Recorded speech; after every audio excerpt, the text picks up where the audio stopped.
Nightbeat.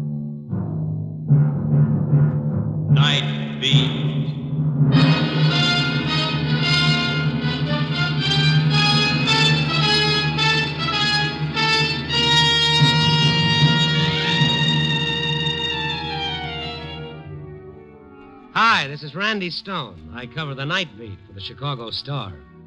Stories start in many different ways. This one began with a Halloween killing and ended with a black cat's sweet revenge.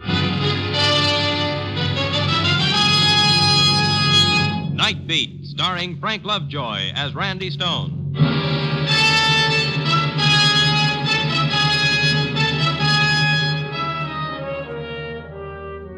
Yes, Halloween had come and gone, but tonight was still a good night for any leftover spooks, witches, or black cats as the hallowed eve itself.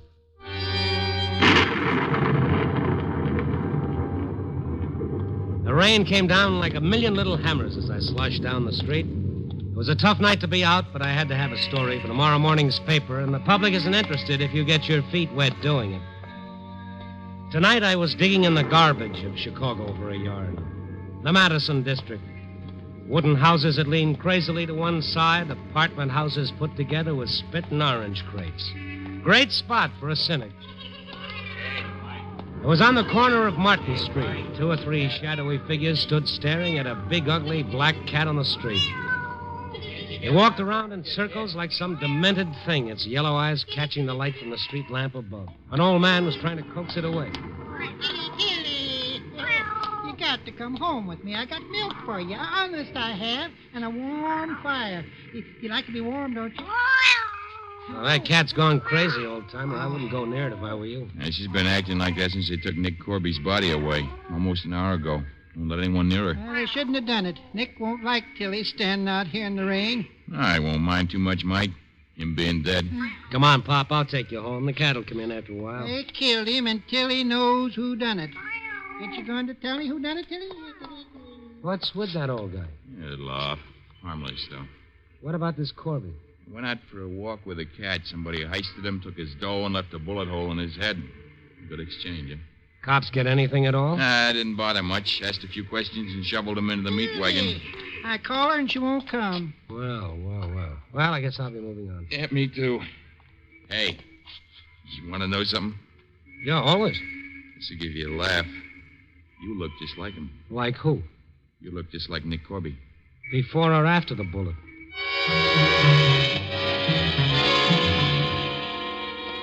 So I plugged up the hole in my head and started walking away. Nothing here for me. Another Madison Street special. Guy robbed and killed. He'll stay dead, and the man with the gun will go on living. I'd gone 5 or 6 yards when I heard someone calling me. Hey, mister! Oh, what is it, Pop?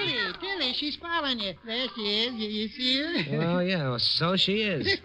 Come here, you scrawny thing. Oh.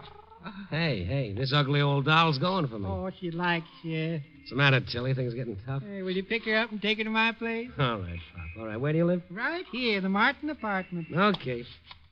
Up you come, you black banshee. Oh. 50 steps going down. Here, in the basement. I'm the janitor here. Come in and warm up a bit. No, thank you. Here's your cat. I've got to get moving. Tilly don't want you to go. You hadn't ought to. She don't want you to. You tell her I'm practically engaged to someone else. So long.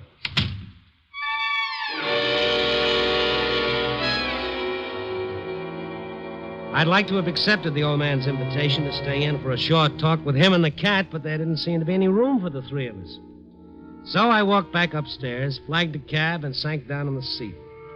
But before the driver could close the door, something jumped at me and landed in my lap. It was the cat. Driver, just a minute. What is it? I got to take this cat back. I'll be out in a few minutes. Hey, look, mister, I'm losing fares. On a night like this, everyone wants a cab. I ain't waiting. Nice boy. Come on, Tilly.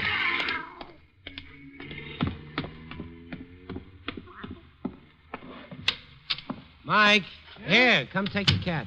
Oh, she went after you, Yeah. and I couldn't stop her. She likes you. And when she likes a man, she don't let go of him. That's the way it was with Nick. That's no use. You can't get away from her. Maybe she thinks you're Nick. Oh, you look a lot like him, a lot. I'll show her my birth certificate sometimes. Mike, Mike, what are you doing with that gun? Oh, I'm cleaning it. You got to clean them all the time. They don't work. I was a soldier, and I ought to know. You got to clean them and clean them. Look, Mike, if the cat won't stay with you, why don't you take it back to Nick Corby's wife? No, I wouldn't do that. Mrs. Corby's afraid of the cat. She even tried to kill her once, but Tilly was too smart. Shh. Mrs. Corby tried to kill Nick, too. How do you know? Nick told me. He was my friend. He played checkers with me, and you know what? He didn't call me Crazy Mike like the rest of them. He'd give me his gun to keep for him after that time Mrs. Corby shot at him. Is that the one you're cleaning now? No, his is hid. Mm-hmm. Where does Mrs. Corby live? Oh, right here in this building. Did you know? Number 18. Well, maybe I'll go up and have a talk with you. You lock Tilly in the other room. I'll go up and see her. You ain't gonna tell her, are you? Tell her what? That I'm gonna kill her?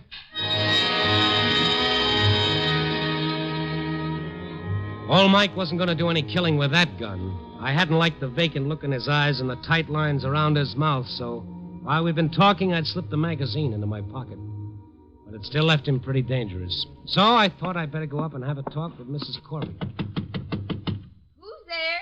Mr. Stone. Oh, come in. I'm so glad you came. Sit down. Thank you. Hey, you don't look like a policeman. I'm not. I'm a reporter. Did the police send you?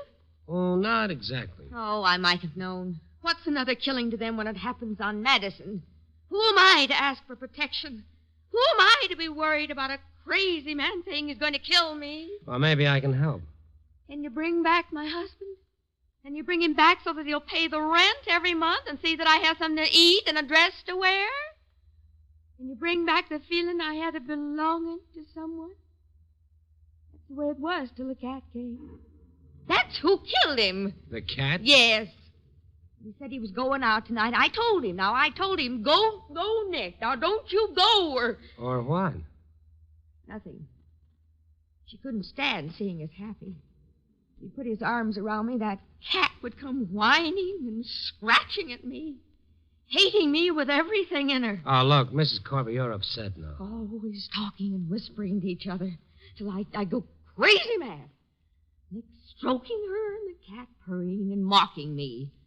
I tried to poison her. I tried to shoot her. But I couldn't. She's too clever. Well, the police will get at it, Mrs. Corby, in a few days. The whole thing will blow over. I told them who did it. They said they'd look into it, but they won't till it's too late. That's the way the cops work around here. I'm kind of confused, lady. Just who is it you're talking about? Mike. Mike? Did he kill your husband? Why? Because he's crazy, that's why. Talking soft and low one minute and the next a raving maniac.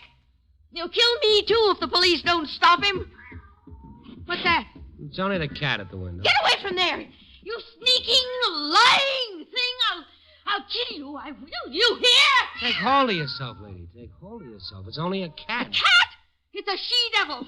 A scheming, rotten she-devil. Now you get away or I'll throw this... She picked up the empty bottle and threw it at the window, and the cat disappeared. For a few minutes, I thought Mrs. Corby had gone out of her mind. I finally quieted her down. She wouldn't let me leave her at first. But when I told her I was just going to bring the police back, she locked herself in the room and told me to hurry. When I got out into the hallway, old Mike was standing by, an empty grin on his face. What are you doing up here? Just listening. I like to hear people yell. Well, you come on downstairs. I want to talk to you. I made some tea for us. I like tea. Mm-hmm. How did Tilly get out? I opened the door, and out she came. Uh-huh. Did you want her to scare Mrs. Corby? Yeah, worked good, didn't it? Mm-hmm.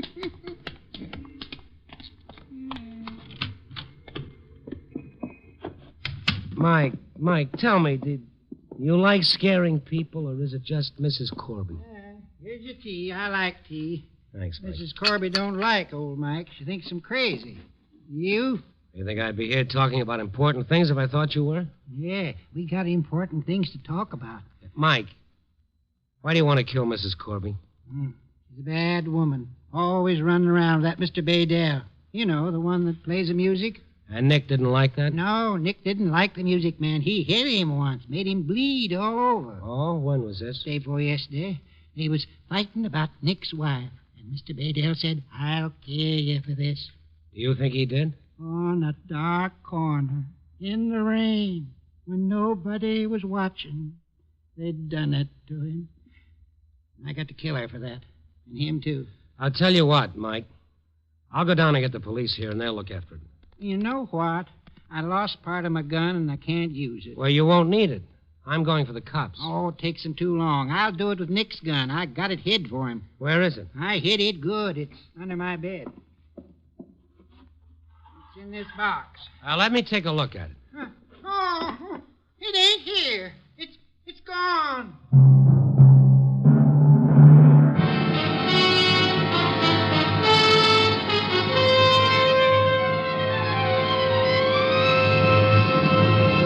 You are listening to Nightbeat, starring Frank Lovejoy as Randy Stone. What's big?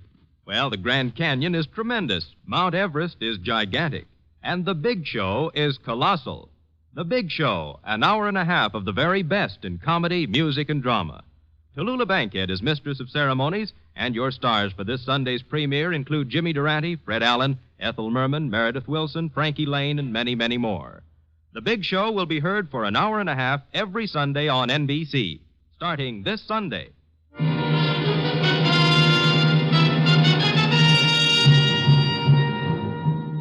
now back to Nightbeat and Randy Stone. The old man's face went white when he couldn't find Nick's gun, and I could see a crazy rage coming to a boil. I don't mind telling you that I was scared. And then suddenly there was an explosion that seemed to come from the basement window. Somebody was shooting at us. I pulled Mike down to the floor. For a minute I thought Mike had been hit, but he was only dazed. And maybe scared. They want to get me before I get them. Who, Mike? Who? She don't like me, and Mr. Baydale don't like me. Where does he live? Next door, in the rooming house. Well, I'm going to talk to him. Don't leave this room and you'll be all right. Understand me? Oh, but where's Tilly? I ain't seen Tilly. The cat'll be all right. You just stay here.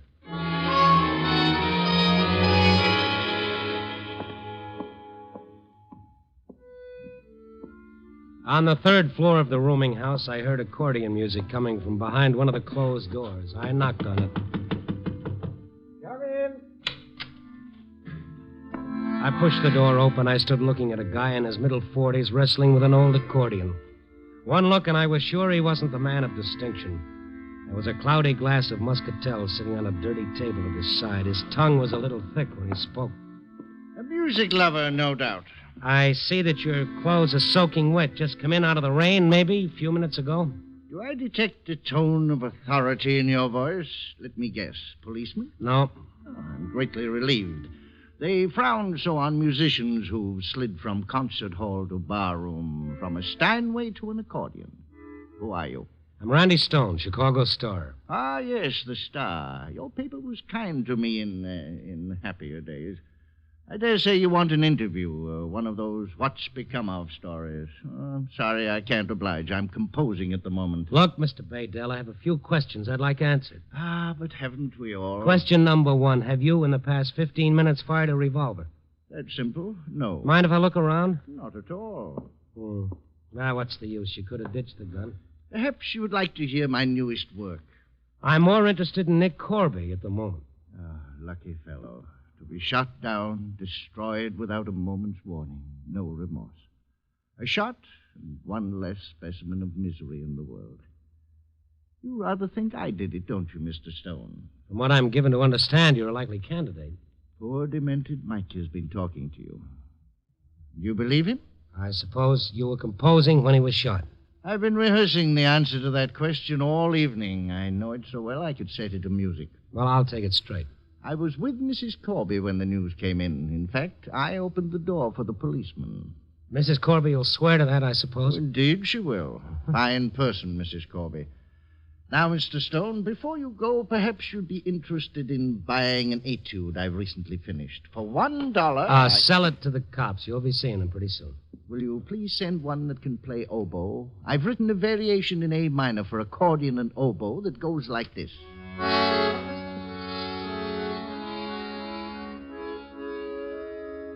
I don't know. I seem to have the knack of getting mixed up with offbeat characters. They fascinate me like a stage door fascinates some Johnnies. And I get to know what makes a guy tick, even if it means ducking a couple of bullets. There wasn't much doubt in my mind that either old Mike or Mr. Baydell had helped Corby out of this world. And even though they were interesting characters, they were both dangerous, and it kind of burned me up that the cops hadn't done anything about them. Mrs. Corby wanted protection, and she was entitled to it. So I hopped into a cab and went down to headquarters. Sergeant Kelly was playing four-handed canasta all by himself. Hi. How about some canasta? How about a little murder? On a night like this? Now, this is an old one. 3 hours ago, Nick Corby. Oh, him. Boys just finished on him. You got the report? Not a written one, but I know all the stuff. Shot through the temple, very close range. He was robbed. Bad spot, that Martin Avenue. What kind of gun was used? 45. Should have seen that neat, round little hole in his head. Looked like a bomb crater.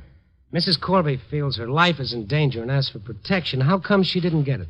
Swanson told me about her. She's nuts. Talked about a cat killing her. Then some harmless old guy she wanted pulled. Some old drooler.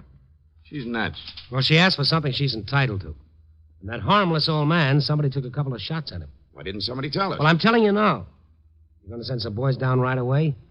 You guys are going to get a blasting from my paper if you don't.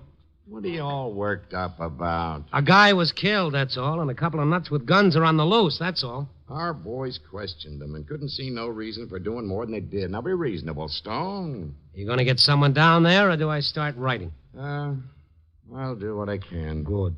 And, Randy. Yeah. If, you're going to start writing, be sure you spell my name with 2 L's.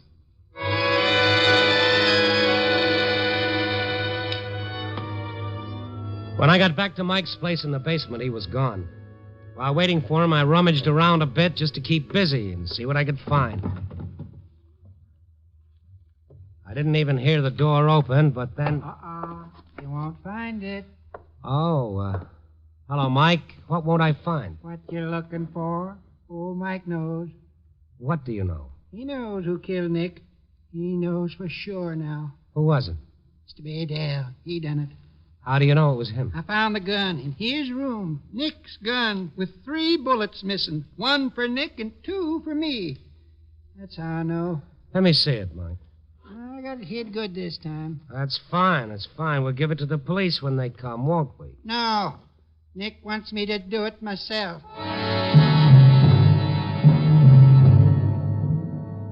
He wouldn't show me the gun or tell me where he'd hidden it. And the look on his face told me that whatever was left of his brain was concentrating on what he was going to do. I ran next door and back upstairs to warn the musician. He was gone. The landlady told me, try the bar on the corner. The storm had got a new lease on life, and I was glad to close the door of that bar behind me. The place was empty, but for the bartender and my friend with the accordion. Live one. What'll it be? A little conversation with Shostakovich over there. Tell the gentleman I have nothing to discuss with him. He is not a patron of the arts. You heard him. Mr. Baydell, you've got to get out of here. Then tell the man what my terms are for conversation. You gotta buy him a drink. Oh, he's had enough. A small subsidy of 50 cents may buy you a piece of posterity through my compositions. Yeah, better buy him a drink, mister. He gets stubborn. All right, then. Make it quick.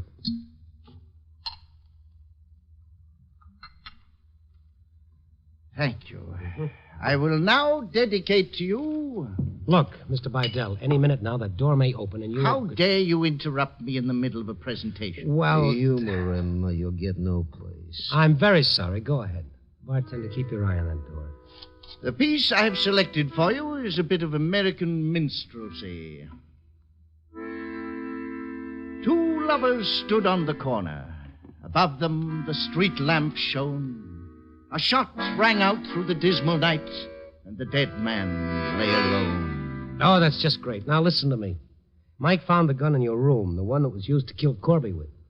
That's why they call him Crazy Mike. His retarded mentality makes his hallucinations so very powerful, and all with no aid from Bacchus, the god of wine. But don't sell a guy like that short. They kill a lot quicker than the ordinary person. Listen to that storm. A fine night for death. A fine night for sweet oblivion. Did he show you the gun? No, but I know he's got it. And he found it in my room? Yes. Sweet, faded traitress. She put it there. What do you mean? Nothing. Closing up, boys. Nothing doing tonight. Probably be another power failure before long anyway. All right, if you're smart, you'll come with me to police headquarters. It'll go a lot easier with you if you don't wait to be picked up. No, I may be better served this way. Mike is looking for me. Yeah? Then I shall walk home slowly, and perhaps on the same corner, under the same streetlight, complexities may become peace, and the struggle ended. Yes, I like it this way. Look, mister, you're a sick man, a very sick man. On the contrary, I can't remember when I felt better. Good night, sir. 10 more minutes and I close shop. I'll stay till then. Good night again, Mr. Stone. The guy was mad. Didn't I say something about Halloween?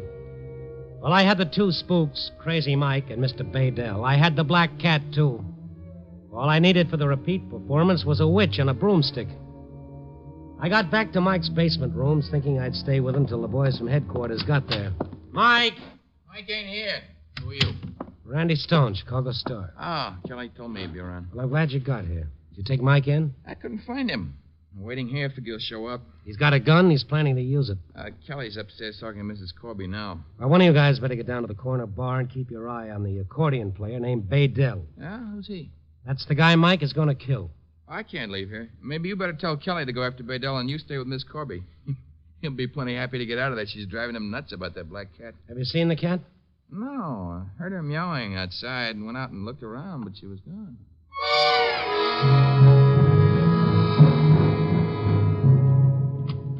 Kelly let me into Mrs. Corby's room. He was looking pleased with himself. Hello, Stone. Oh, you. Well, we're getting places on this thing, aren't we, Mrs. Corby? Well, I convinced her to give me some of the real facts, didn't I? And it comes out that she don't think Crazy Mike done it. Do you, Mrs. Corby? Mr. Baydell? How do you know? Mike found the gun in his room. 3 bullets fired. Where's the gun? Mike's got it. He's looking for Baydell to give him the rest of the bullets in the head. That's not so good. We got a man at Baydell's room waiting for him to come home. He's at the bar on the corner. I'll go get him. You stay here with Mrs. Corby. All right. Well, Eddie, it looks like your worries are all over. now you promised to take the cat, too. There we go again with a cat. Okay, we'll take her. I'll be back in a few minutes. Keep the door locked, Stone. Okay. You didn't tell me about your boyfriend before, Mrs. Corby. I tried to shield him. I knew they wouldn't do much to old Mike. Why did he kill him? Nick made fun of him. And, Mr. Baydell wanted me for himself. He told me he was with you when the police came to tell you about the shooting. He'd come in about 2 minutes before they did and made me say it. He came up the fire escape through this window. Well, it'll be over in a few minutes. It will if they take the cat away. If they don't, oh. Who's that? You're doomed, lover. Open up. Don't let him in. I've got to. I've got to hold him for the police. Your persistence would have done you well in the musical field, young man. You're not doing so bad yourself. I saw a rather heavy-set gentleman searching for me. You sent him, no doubt? No doubt. And he'll be back. And Mike, where's he? He disappointed me keenly. I waited and waited for him on the corner. By the way, has my true love told you all? Yeah. Did the sweet, tone-deaf person tell you that she was insanely jealous of her husband's relations with a black cat? Don't believe it, Mr. Stone. How come, Baydell? 15 minutes ago, you were ready to let Mike get you. Now you're singing a different tune. Mike disappointed me. I would gladly have paid on the street corner. But in a stinking jail? No, I'd rather not. Don't listen to him. He's crazy. You're wasting your time. Did the lady tell you that she came in through the fire escape 3 or 4 minutes after the shot was heard? Well, let it go. I'm not the judge or the jury. Oh, very well. Then let us sit here and just listen to the story. I'm frightened. It's only thunder. The lights. The lights are out. Now cut the hysteria. It's only a power failure. They'll be on in a few minutes. Oh, quiet, please. The beauty of darkness was never more necessary than now. What's that? Probably the police. Who is it? Just Mike. Oh, the cat. Take it away, Mike. Mike, please take it away. The lady's rival. Hi, Mike. Come on, old-timer. Give me that gun. Stay where you are. Don't move. None of you.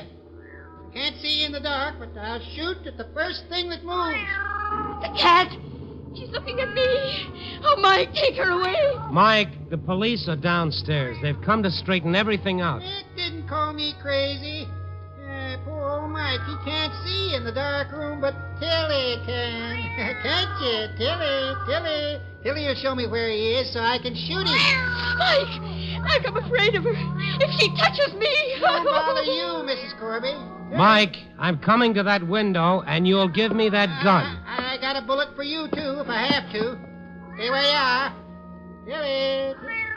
He was there with Nick when it happened. You can see him. You just walk over to him, Tilly, and I'll see your eyes in the dark. Tilly. Then I'll know where to shoot. She's coming down. I watched with a horrible fascination as the cat landed on the floor.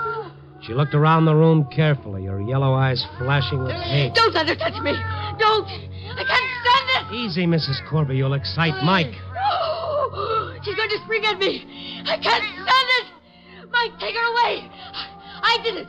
I killed him. Isn't that what you want to know? Now take her away. Take her away.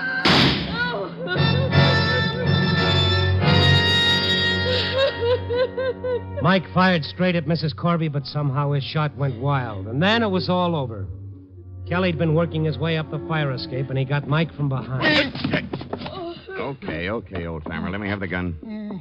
We evened up for him, didn't we, Tilly? We evened up for Nick. Come on, Pop. I'm coming. Just a minute now. You listen. Hear that? Tilly's happy now. She's happy now. We got her all right. She made me do it. That cat. She hated me, and she made me kill him. The boys took over, and there was nothing left for me to do. Mrs. Corby turned out to be the missing witch in my Halloween ball. She'd taken the shots at Mike and then planted the gun in old Baydell's room. I walked the broken-down musician home. I felt I owed him an apology.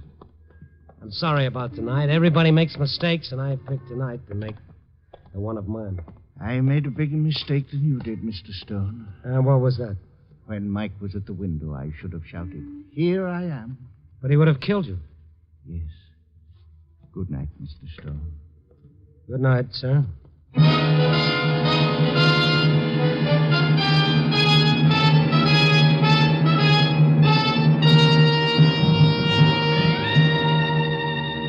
Yeah, I've got a talent for getting mixed up with weird characters. 3 out of the 4 were wacky, off their rockers. Old Mike, Mrs. Corby, Baydell, the accordion player. And the 4th character, of course, is me. And you know what? I'm not so sure about him either. No. Am I, Tilly girl?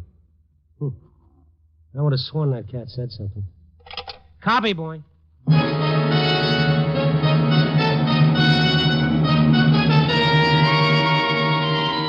Nightbeat, starring Frank Lovejoy, is produced and edited and directed by Warren Lewis. Tonight's script was written by Lou Rusoff with music by Frank Worth.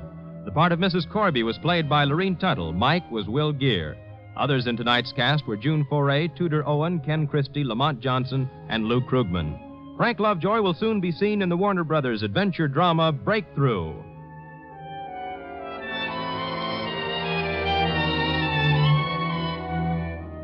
Three chimes mean good times on NBC. Here is a special listening note for all of you who enjoy following along step by step with Randy Stone as he covers the Nightbeat. Starting next Friday, November 10th, Nightbeat will be heard exactly 1/2 hour earlier over most of these stations.